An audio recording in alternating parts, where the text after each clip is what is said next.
അങ്ങനെ പിണറായിക്ക് ഇന്ന് ഇരട്ടപ്രഹരം, സുരേഷ് ഗോപിക്ക് ഇരട്ടി മധുരം എന്ന് പറയുന്നതായിരിക്കും ആലങ്കാരികമായിട്ടുള്ള ആ ഒരു ഭാഷ എന്ന് പറയുന്നത്.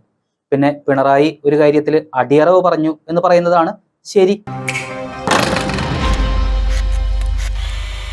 നമസ്കാരം.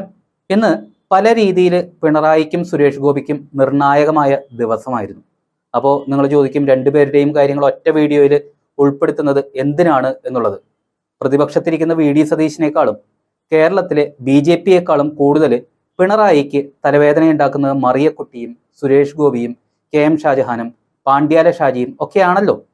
അതിൽ പ്രത്യക്ഷത്തിൽ, അതും നെറികെട്ട രീതിയിൽ, രൂക്ഷമായ രീതിയിൽ, വ്യക്തിഹത്യ എന്ന രീതിയിൽ തന്നെ പിണറായി നേരിട്ടിറങ്ങി ദ്രോഹിക്കുന്നത് സുരേഷ് ഗോപിയെ മാത്രമാണ്.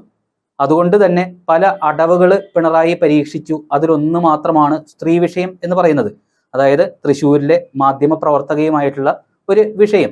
പക്ഷേ അവിടെയും പോലീസിന് എപ്പോഴും പിണറായിയുടെ സ്വകാര്യ വിഷയങ്ങൾക്ക് വേണ്ടി മാനം കളയേണ്ടി വരികയാണ് ചെയ്യാറ്. അങ്ങനെ പറയാൻ കാരണം, സുരേഷ് ഗോപിയെ ഇപ്പോൾ അറസ്റ്റ് ചെയ്യും എന്ന് മാധ്യമങ്ങളൊക്കെ റിപ്പോർട്ട് ചെയ്യും, പക്ഷേ ചെയ്യില്ല. അങ്ങനെ ഇപ്പോൾ നാട്ടുകാർ തന്നെ പുലി വരുന്നേ എന്നും പറഞ്ഞ് പരിഹസിച്ചും തുടങ്ങി. ആദ്യം നടക്കാവ് പോലീസ് സ്റ്റേഷൻ നാടകം, അവിടെ സ്ത്രീകൾ സുരേഷ് ഗോപിക്ക് വേണ്ടി തെരുവിലിറങ്ങിയപ്പോൾ പോലീസ് നാണം കെട്ടു. പിന്നെ കുറ്റപത്ര നാടകം, അതായത് വൈകിക്കൽ, അത് നവകേരള യാത്രയുടെ സുഗമമായ നടത്തിപ്പിന് വേണ്ടി എന്നുള്ളത് ജനങ്ങൾക്ക് മനസ്സിലായി. അങ്ങനെ അവസാനം ഗുരുതരമായിട്ടുള്ള വകുപ്പുകൾ കൂടി ഉൾപ്പെടുത്തി കുറ്റപത്രം പുതുക്കൽ, മകളുടെ വിവാഹത്തിന് മുൻപ് സുരേഷ് ഗോപിയെ അറസ്റ്റ് ചെയ്യും എന്ന പ്രതീതി ജനിപ്പിക്കൽ, ഒടുവിൽ അതും നാറ്റക്കേസായി. അതായത് സുരേഷ് ഗോപി മുൻകൂർ ജാമ്യത്തിന് അപേക്ഷിച്ചപ്പോൾ ഇന്ന് ഹൈക്കോടതി ജാമ്യം അനുവദിച്ചു. അതും സുരേഷ് ഗോപിയുടെ വക്കീലിന്റെ മിടുക്കുകൊണ്ടൊന്നുമല്ല, പിണറായിയുടെ രഹസ്യമായിട്ടുള്ള ഒരു അടിയറവ് പറച്ചിലൂടെ. അതായത് നിലപാട് അറിയിക്കാൻ കോടതി നേരത്തെ സർക്കാരിന് നിർദ്ദേശം നൽകിയിരുന്നല്ലോ. ഇന്ന് നിലവിൽ അറസ്റ്റിനുള്ള സാഹചര്യം ഇല്ല എന്ന് സർക്കാർ കോടതിയിൽ അറിയിച്ചു. അതായത് പിണറായി പറഞ്ഞതനുസരിച്ച് അറിയിച്ചു എന്ന് പറയുന്നതായിരിക്കും ശരി. അതായത് പോലീസിന് നാണം കെടാൻ ഇനിയും ജീവിതം ബാക്കി എന്ന് സാരം. കാരണം മുഖ്യനെ സംബന്ധിച്ച് എത്രയൊക്കെ നാറിയാലും സ്വന്തം മകളെ രക്ഷപ്പെടുത്തിയെടുക്കുക എന്നുള്ള ഒരൊറ്റ ദൗത്യം മാത്രമല്ലേ ഉള്ളൂ. ഇല്ലെങ്കിൽ മാസപ്പടി വിഷയത്തിൽ കേന്ദ്രത്തിൽ നിന്ന് നടപടി വരുമല്ലോ.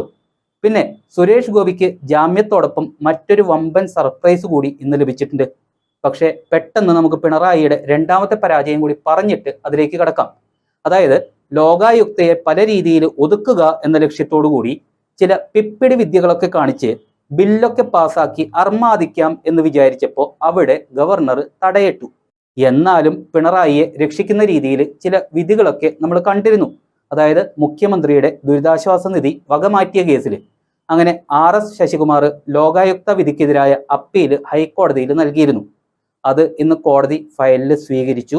ഒപ്പം ഒന്നാം മന്ത്രിസഭയിലെ 18 മന്ത്രിമാർക്കും മുഖ്യമന്ത്രിക്കും നോട്ടീസ് അയക്കാനും തീരുമാനമായി.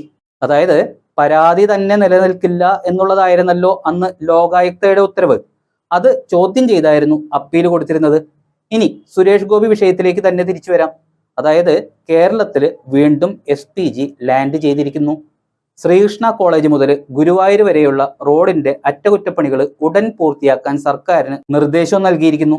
അങ്ങനെ ഒടുവിൽ ദില്ലിയിൽ നിന്നും തൃശ്ശൂരിലെ ജില്ലാ ഭരണകൂടത്തിന് പ്രത്യേക നിർദ്ദേശം വന്നിരിക്കുന്നു. ജില്ലാ ഭരണകൂടം പോലീസ് മേധാവികളുമായിട്ട് ചർച്ച നടത്തുന്നു. അങ്ങനെ മോദി വീണ്ടും എത്തുന്നു, അതും ഗുരുവായൂരിലേക്ക്, സുരേഷ് ഗോപിയുടെ മകളുടെ വിവാഹത്തിന് എന്നത് സ്ഥിരീകരിക്കപ്പെട്ടിരിക്കുന്ന വിഷയം. അതാണ് സുരേഷ് ഗോപിക്ക് ഇന്ന് കിട്ടിയിരിക്കുന്ന ഒരു സർപ്രൈസ് എന്ന് പറയുന്നത്. ഇനി പെട്ടെന്നുള്ള തീരുമാനത്തിൽ മാറ്റങ്ങളൊന്നുമില്ലെങ്കിൽ വരുന്ന 17-ന് ഇന്ത്യൻ പ്രധാനമന്ത്രിയെ ഗുരുവായൂരിൽ കാണാം, അതും ഒരു വിവാഹ ചടങ്ങിൽ പങ്കെടുക്കാൻ. പിന്നെ നമ്മുടെ ഗോവിന്ദനും ഒരു സന്തോഷ വാർത്തയുണ്ട്. അതായത് ശോഭന മകളോടൊപ്പം വിവാഹ ചടങ്ങിൽ മുഴുവൻ സമയവും പങ്കെടുക്കും എന്നുകൂടി അറിയിച്ചിട്ടുണ്ട്.